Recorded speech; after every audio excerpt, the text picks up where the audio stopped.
Welcome to Miss Kalye Vlog. Samahan niyo po akong pakinggan ang istoryang ibabahagi namin sa inyo. Ako si Joyce, 24 years old, morena at maliit lang.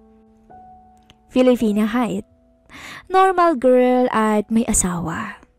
Si Ray, 26, 5'7" ang height at sakto ang payat. Nakatira kami ngayon sa Laguna at malapit lang ang bahay ng aking mga magulang na nasa kabilang barangay. Ang magulang naman ng asawa ko ay nasa ibang bansa. Huling nakasama namin sila noong ikinasal na kami at bumalik na rin. 2 years na kaming kasal ni Ray. Masaya, simple ang aming pamumuhay. Nagtatrabaho ako sa office ng isang accounting agency dito sa bayan namin. Si Ray naman ay production leader sa isang private company. Wala pa kaming anak kaya enjoy pa namin na kami lang dalawa. Kung usapang kama naman, first boyfriend ko siya kaya sabay lang ako sa kanya kahit wala pa masyadong na-explore na kakaiba. Masasabi kong mahusay naman ang mister ko sa ganung bagay. Kabaliktaran sa akin.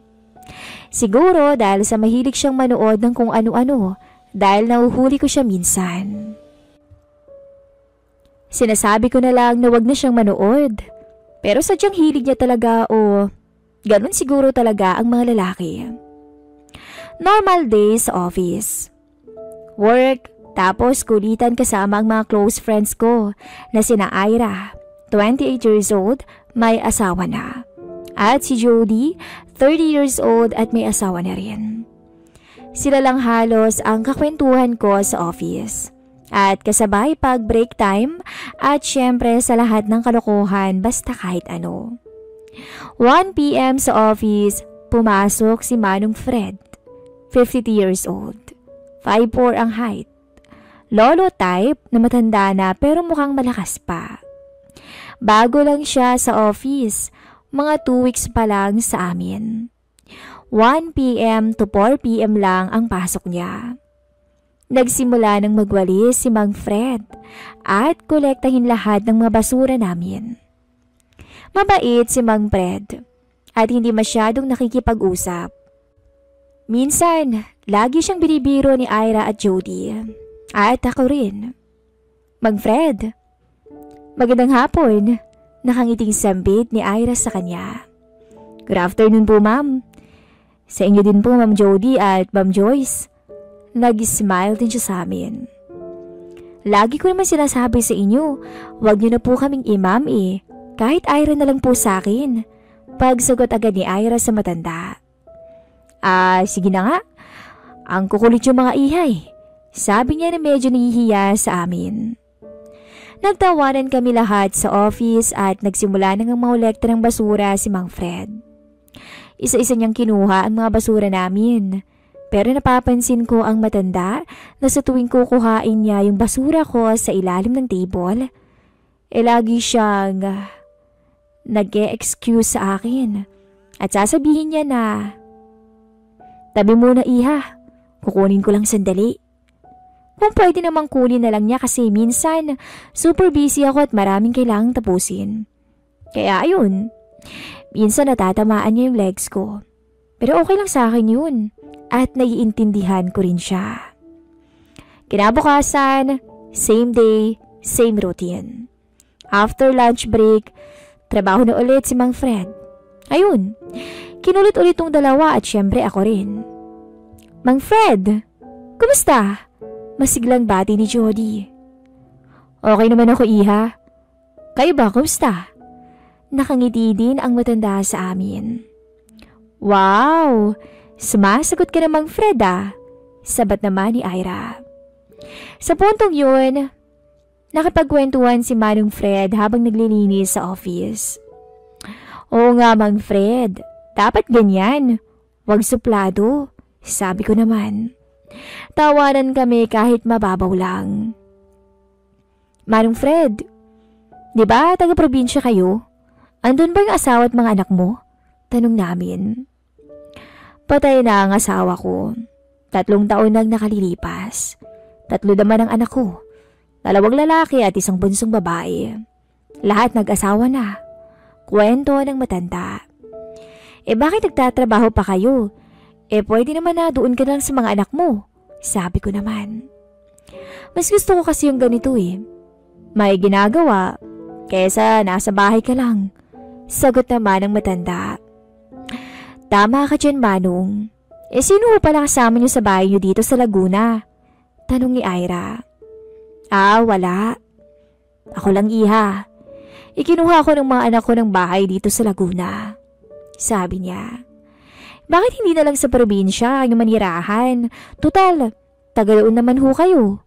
Tanong pa namin. Mahabang kwento, mga iha. Pagputol niya sa amin kasi marami pa siyang gagawin. Hindi na kami nangulit pa kung ano yung mahabang kwento na yun. Baka nga kasi mahaba talaga. Sa araw-araw na ganung trabaho, tapos makikipagkwentuhan at kulitan, ay nakapalagay na namin si Mang Fred. Lumipas ang 1 buwan. Martes noon. Hindi pumasok si Mang Fred. Ayun, may konting pag-aalala kami kaya nagtanong kami sa head namin kung nasan yung naglilinis dito sa office. Sabi niya, nag-leave daw kasi sumama ang pakiramdam. Yung kaunting pag-aalala namin ay nadagdagan. Solo lang siya doon sa bahay niya at walang mag-aasikaso. Kaya nagdesisyon kami na alamin at puntahan si Manong Fred sa bahay niya after work. Mabuti na lang, 1 jeep lang mula sa office papunta sa kanila. At higit sa lahat, malapit lang sa subdivision namin. 1 pedicab lang mula naman sa subdivision nila Mang Fred. Sumakay kaming 3 sa jeep papunta sa kanila. Doon na kami nagtanong-tanong sa mga tao pagdating doon para mahanap ang bahay niya. 20 minutes siguro kaming naghanap at nakita din namin ang bahay. Maayos ang labas ng bahay niya. Maliit lang siya, siguro 1 room lang, kusina at salas. May gate at parking na kasyang 1 sasakyan. Tsaka may tumawag at kumatog sa labas ng gate ni Manong Fred. Tao po, Mang Fred? Tawag naming 3. 3 minutes siguro bago siya lumitaw ng bahay at pinagbuksan kami. Oh, mga iha, napabisita kayo. May ngiti pero may pagtataka sa itsura niya. May sakit daw kayo, Manong Nag-aalala kami kasi alam namin na solo ka rito. Sagot ni Ira. Oo nga, Manong Fred. Mangungumusta lang kami, sabi ko naman. Nag-smile lang si Jody at pinatuloy na kami ni Mang Fred sa bahay niya. Hindi ako nagkamali sa hula ko. Maliit lang yung space ng bahay niya. Paglagpas mo sa pinto, nasa gawing kaliwa, andun ang salas niya at may appliances set at may 2 upuan na magkaharap at may table na mababa sa harapan. Pagpasok naman ng kusina, makikita agad ang lamesa. Gawing kaliwa ng kusina ay kwarto na maliit at katabi nito ang banyo at pinto na pinagigitnaan ng kusina at CR na papunta naman sa likod ng bahay. Pero ang ikinagulat ko ay yung 3 sexy model na poster sa bandang kanan ng taas ng lamesa. Poster siya ng alak at sigarilyo. Inabutan namin ang matanda ng lugaw at prutas. Enjoy po, kainin niyo yan ha? Sabi ni Ira at biglang tayo nito at naglakad papunta sa kusina. Makulit talaga tong si Ira. Pinakailaman ba naman yung kusina ni Mang Fred? Siya na raw ang maghuhugas at maglilinis doon. Pagtingin ko naman kay Manong Fred, nahuli ko siya na sumulyap sa legs ni Ira habang naglalakad to. Sexy rin kasi si Ira. Dagdag pa na matangkad siya, kabaliktaran sa mga Filipinang katulad ko. Huwag na iha, ako na dyan. Pagpigil ni Mang Fred kay Ira. Ako na ho. Para di na kayo maghuhugas. Kumain na lang kayo dyan. Wala nang nagawa ang matanda kay Ira. Tumayo naman si Jody para kumuha ng paglalagyan ng lugaw at prutas. Pagbalik niya sa amin, nakatingin si Mang Fred. Ang itsura niya ay parang nahihiya siya sa nangyayari. Pero nang ibaba ni Jody ang kinuha niya, nahuli ko siya na napasulyap naman sa harapan ni Jody ng yumukoto. Maganda rin kasi si Jody. Medyo chubby siya pero may kurba at maputi. Siguro di nahahalata ng matanda na nakatingin ako sa kanya. Mga ilang minuto natapos na si Ira sa kusina at naglakad naman siya papunta sa amin. Akala ko upo na siya, pero dumaan siya sa harapan ng matanda papunta sa TV na nasa kaliwa namin. Nahuli ko ulit ang matanda na pinagmamasda ng katawan ni Ira habang kumakain siya. Abala naman kami ni Jody sa pakikipag-usap sa matanda nang biglang sumigaw si Ira. "Hala! Ano to, Manong Fred, ha?" Pangasar ni Ira sa matanda habang pinapakita sa amin ang mga magazine at CD na kinagigiliwan lagi, lalo na ng mga lalaki. Maging ako at si Jody ay di rin makapaniwala habang tinitingnan namin ang mga yun. "Pasensya na, Ira. Hindi ko na ayos yan. Bigla kasi kayong dumating eh," sabi ng matanda na parang nahiya ng kaunti sa amin. "Tinatago ko naman yan pag may bumibisita dito," dagdag pa niya. Binalik din agad ni Ira ang mga kinuha niya at inayos ang lugar ng TV, tsaka umupo sa tabi namin. Napansin ko naman na habang kumakain si Mang Fred, may pagnanakaw ng tingin to sa aming mga hita. Siguro napapansin din nila Ira at Jody yun kasi si Jody hinaharangan niya ng bag ang legs niya para hindi siya makita ng matanda. Palda lang kasi that time yung suot niya. Yun kasi ang uniforme namin sa opisina. Doon na rin nabuo sa isipan ko na mahilig pa pala tong si Manong Fred. 6 p.m. na nang magkayayaan na kami na umuwi dahil si Ira ay hahanapin na ng kanyang asawa. At ako man nag-text na rin ang mister ko. Hinatid na kami ni Manong Fred sa labas ng gate at saka ito nagpasalamat sa amin. Makakatrabaho na raw siya bukas. Sa bagay, mukha na rin naman siyang okay, sa tingin ko. Nagpaalam na kami sa matanda at naglakad palayo ng subdivision. Sa paglalakad namin ay nag-usap-usap kaming tatlo. Ang hilig din pala ng matandang yun. Ang dami niyang magazine at CD na ganun, sabi ni Ira. Tsaka may mga sexy model din ng poster dun sa taas ng lamesa niya, ha? Pagdagdag ni Jody. Mahilig pa pala yung matanda niyo yun, no? Panay nga tingin sa'yo, Ira eh. Sabi ko naman. Hayaan niyo na, guys. Matanda na yun eh. Baka yun na lang yung libangan niya, sagot ni Ira. Hindi nagtagal, inihatid ko na yung dalawa papunta sa sakayan pa SM Calamba. Buti na lang, pareho lang sila ng daan at sabay na nga silang sumakay. Ako naman, sumakay ng pedicab. Nagpatid ako sa subdivision namin at naglakad pa uwi sa bahay. Kinabukasan, nasa office na si Mang Fred. Naging okay at masayang muli ang araw namin na yun. Kulitan at kwentuhan ulit. Sumasabay naman kasi ang matanda sa aming tatlo. Sa pagdaan ng mga araw, ganon ang nangyayari sa amin sa office. Parang hindi nauubusan ng kwento, lalo na si Ira at ako. Subalit, may bago akong napansin dito na sa tuwing maglilinis si Mang Fred malapit sa table namin, ay panay ang pilyong pagsulyap nito sa amin. Ganon din kila Ira na nasa tabi ko.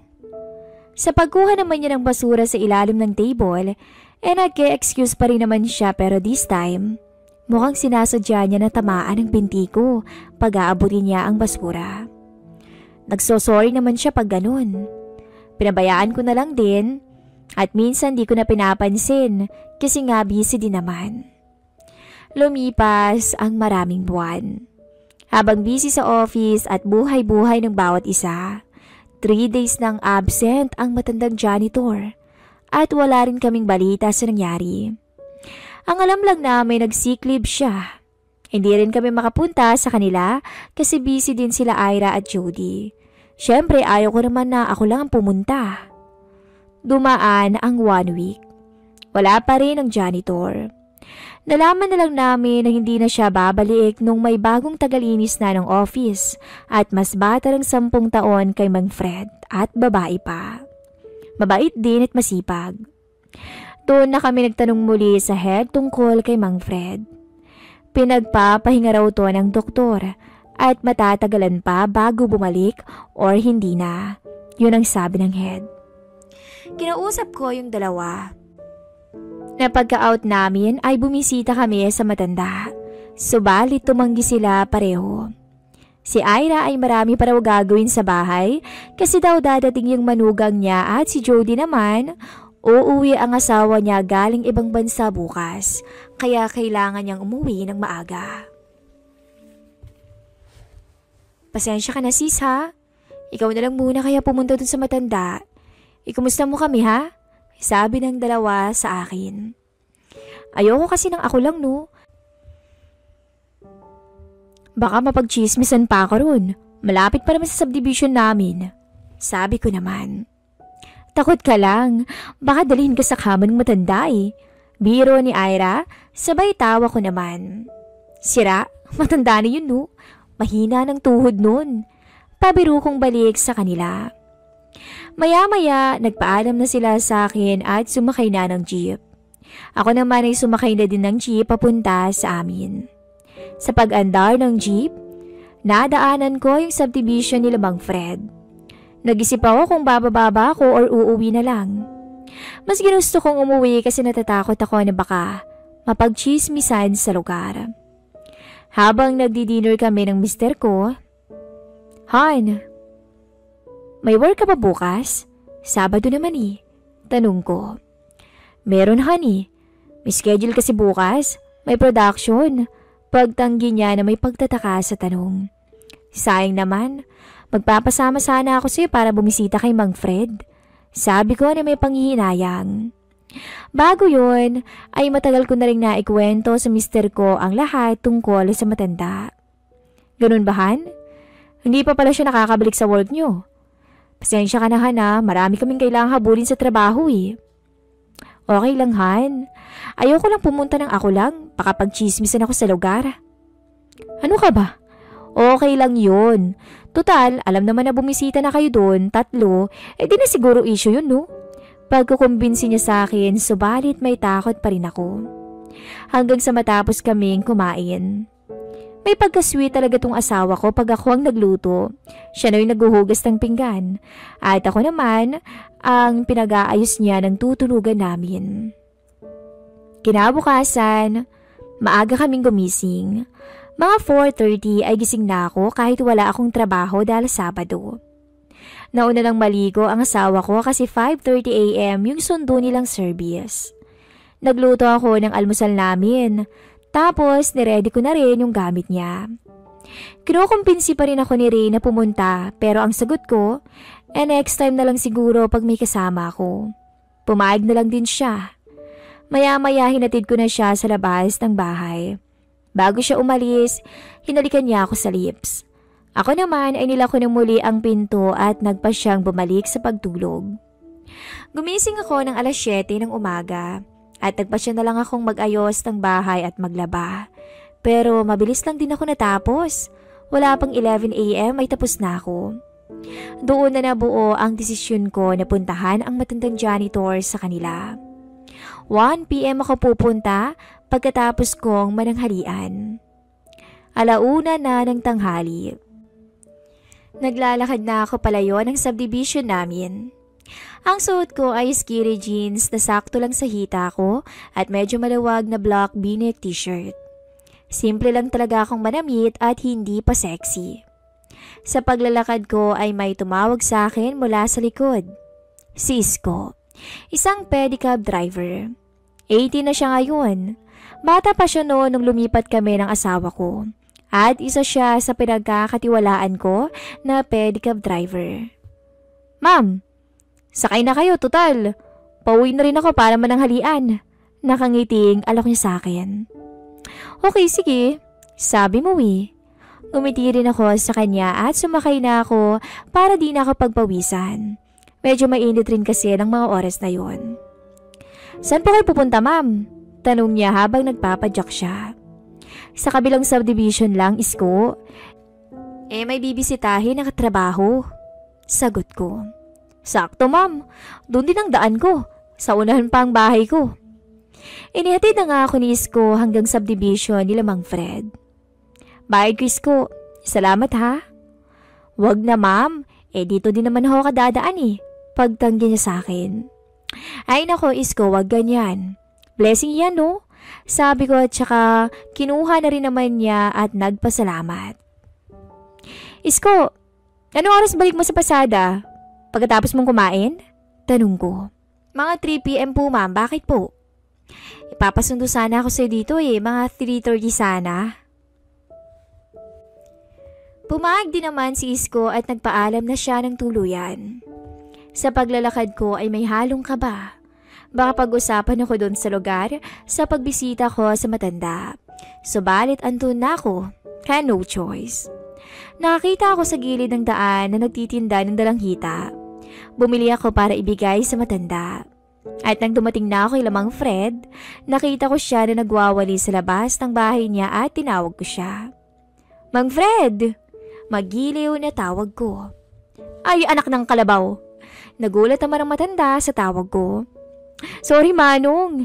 Muntik na kayo atakayin sa puso. Sabay tawa ko. Oo nga, iha. O, napabisita ka. Sabi niya habang may hinahanap ang mga kasama ko. Mag-isa lang ako, Manong. Busy yung dalawa Sabi ko habang pinagbubuksan ako ng gate ang matanda. Ganun ba, iha? Sige, tumuloy ka. Nang makapagpalamig. Tumuloy na kami sa bahay niya. Malinis at maayos ang bahay ng matanda. Siguro, ayaw talaga nito ng walang ginagawa. At nakita ko na naman yung mga poster niya sa pader. Tuluyan na akong umupo sa bangko habang kumukuha ng tubig ang matanda. Inom ka muna, iha. Napabisita ka. Anong atin? Pag-uusisa niya sa akin. Kukumustahin lang kita, Manong. Namimiss ka na naming tatlo Sabay abot ang dala ko. Salamat dito Paborito ko to Sabi niya at nilapag niya sa lamesa sa harapan ko at kumuha ng plato. Kumusta pala sakit yung Mang Fred? Okay na ako, iha. May check-up pa ako sa Lunes Wala pang sinasabi si Doc kung makakapagtrabaho pa ako. Malungkot at tugon niya sa akin. Dahil sa lungkot na nakita ko sa kanya, inaawa ako kay Mang Fred. Umupo si Mang Fred at nagkwentuhan kami. Marami ako nakwento sa kanya tungkol sa office at mga kalokohan namin. Ganun din naman siya. Marami rin na ikuwento sa akin. Binisita rin pala siya ng anak niyang babae at ng bunso niyang lalaki. Habang nag-uusap kami, nagumpisa akong balata ng prutas. Ngunit kailangan kong yumuko. Sa pagyuko ko, ay napansin ko ang matanda na parang hindi mapakali. At nung ibibigay ko na yung nabalatan ko, umiwas naman siya ng tingin agad. Salamat, iha. Medyo nahihiya yung mukha niya sa tingin ko. Oo nga pala, Mang Fred. Ano ho bang sakit niyo? Ano kasi, iha? Marami na akong nararamdaman. Matanda na kasi. Sabay tawa ng malakas. Kayo talaga, Manong. Dito lang kasi kayo sa bahay sabi ko. Natapos ko ng balatan muli ang prutas at muli kong inabot sa kanya. Nagpasalamat naman siyang muli.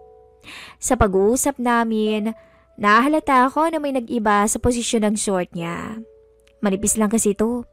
Parang pang basketball shorts. Kaya halata akong parang nahihiya itong humarap sa akin. Hinayaan ko na lang yun at tuloy pa rin kami sa kwentuhan. Nang bigla siyang magpaalam na magsi-CR. Around 2:20 p.m. siya nag-CR kasi nag-check ako ng phone kung may nag-text kaya na-check ko ang oras. Subalit 2:45 na hindi pa siya bumabalik at natakot na ako. Pumunta ako sa parting kusina kasi andun lang yung CR niya. Nag-iisip ako kung kakatukin ko ba si Manong para talungin kung okay lang siya. Naisip ko na baka sumakit ang tiyan niya dahil sa kinain niyang prutas na galing sa akin. Nang aking kakatukin ng matanda, ay may naririnig akong naghahabol ng hininga. Kinabahan ako. Baka kasi ano nangyayari sa matanda kaya dali-dala akong binuksan ng pinto. Buti na lang at hindi ito nakalak. Pero nagulat ako sa aking nabungaran. Nakasandalang matanda sa pader at nakababa ang shorts habang tinutugunan ang kanyang pangailangan bilang lalaki. Lumakas ang tibok ng puso ko that time. Maaaring nadala rin ako sa aking nasaksihan pero nilabanan ko yun. Nagulat din siya sa pagbukas ng pinto. Agad ko namang sinara ang pinto sa pagkabigla na may halong hiya. At bigla akong naguluhan sa aking isipan. Napaisip ako, ba't niya gagawin yun kayong may bisita siya? Habang nag-iisip ako, wala pang 3 minuto lumitaw na rin ang matanda na halatang pawisan. Muli itong umupo sa harapan ko. Pasensya ka na, Iha. Ikaw naman kasi bigla mong binuksan. May halong hiya sa mukha niya. Sorry din po, Manong. Akala ko kasi napano na kayo sa CR. Ang tagal niyo kasi. Pagpapaumanhin ko sa kanya. Tumawa nilang siya kaya tumawa na lang din ako. Pero magulo pa rin ang isip ko sa pangyayari. Si Manong na ang unang nagsalita. Siguro nag-isip din to bago ako kausapin. Medyo matagal din kaming tahimik after ng pagtawa namin. Pasensya ulit, Iha. Biglang nag-iba kasi yung pakiramdam ko kanina. Halatang kabado siya sa sinasabi niya. Okay lang po. Sabay tingin ko sa short niya. At halata kong di pa siya kontento. Ngayon na lang ulit kasi ako nabisita ng isang babaeng maganda. At tapos, 2 lang tayo. Ayun, parang nangarap din ako, Iha. Pero dinaan ko na lang sa ganun dahil alam kong imposibleng patulan mo ko. Paawa na tugon nito sa akin. Ganun po ba? Sagot ko at medyo naawa ako sa sinabi niya at nag-isip pa rin ako sa pangyayari. Dahil pala sa akin at sa sitwasyon na ako ang dahilan kaya nadala ang matanda. Kung hinayaan ko na lang sana siya at hindi na ako nagpunta, hindi sana ganitong sitwasyon namin dalawa sa isip ko. Kaya naman nag-isip ako ng paraan para makabawi sa kanya nang bigla siyang magsalita. Iha, di ka pa ba uuwi?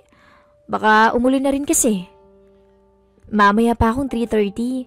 May kausap kasi ako na susundo sa akin eh. Sabi ko sabay tingin sa oras at 2:57 PM pa lang.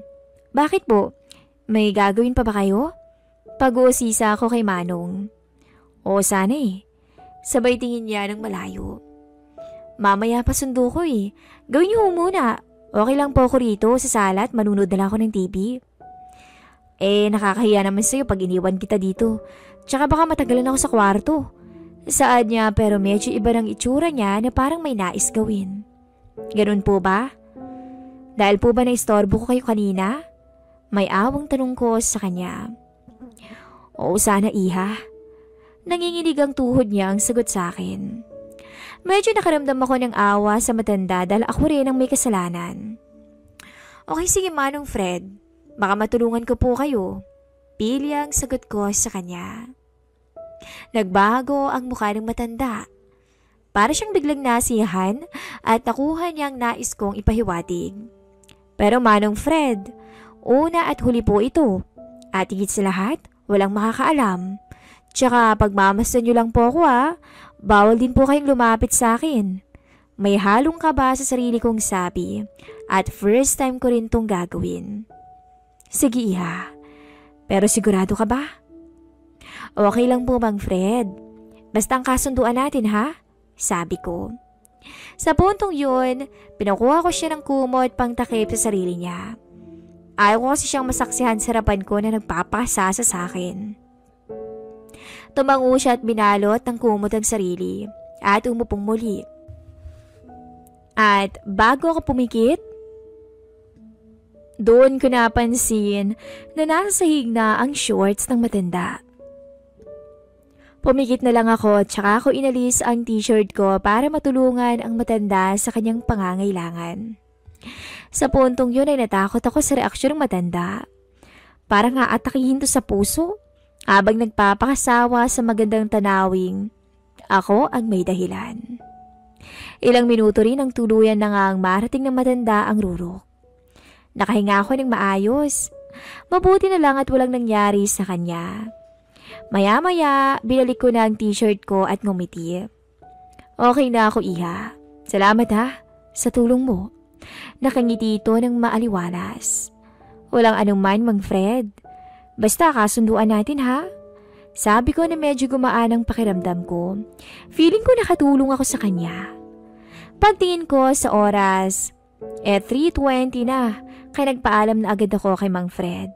Baka rin kasi andun na yung pedicab driver na inaantay ko. Hinatid ako ni Mang Fred sa labas ng gate at muli itong nagpasalamat sa pagbisita ko at sa tulong din daw. Hiningi ko rin ang cellphone number niya para sakaling mangungumusta yung dalawa na si Ira at Jody, makukontak nila si Mang Fred. Sinabi niya na hindi raw siya marunong mag-text, kaya tawag na lang daw. Okay lang rin naman sa akin yun. Ako nang naghanap ng number niya sa contacts. Nakita ko ang wallpaper niya. Doon ko nakita siya kasama ang mga anak niya. Guwapo at maganda ang mga to at mukhang masaya ang pamilya nila. Sa paglalakad ko napaisip pa rin ako na nagawa kong magkalas ng damit sa harap ng ibang lalaki. Nahihiya ako na may kasiyahan kasi nakatulong ako at yun na lang ang inisip ko. Mabilis akong nakaalis ng subdivision nila at inantay na makarating si Isko. Pero wala pang 3:30 ay nakarating din to kaagad. Sumakay na ako sa pedicab niya at sa pagpadyak niya nagtanong siya bigla sa akin. Kumusta ang katrabaho niyo, ma'am? Nakangiti itong nagtanong. Okay na raw siya, pero hindi pa raw siya makakapagtrabaho sa opisina. Sagot ko at nagtataka ako kung bakit bigla siyang nagtanong. Mukha nga ho sabi ng binata at ngumiti siya na para bang may alam.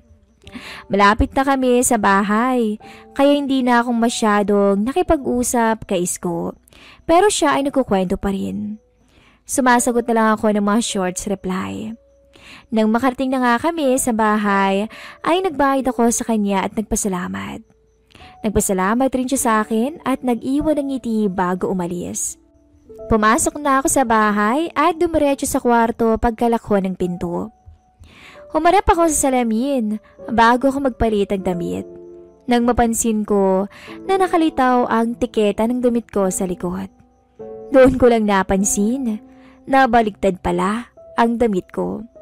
Doon ay parang bigla akong nahiya sa aking sarili. Pero maya-maya rin ay napangiti na lang ako dahil sigurado kong ang araw na yon ay talagang tatatak sa aking isipan. Hanggang dito na lang po ang ating istorya.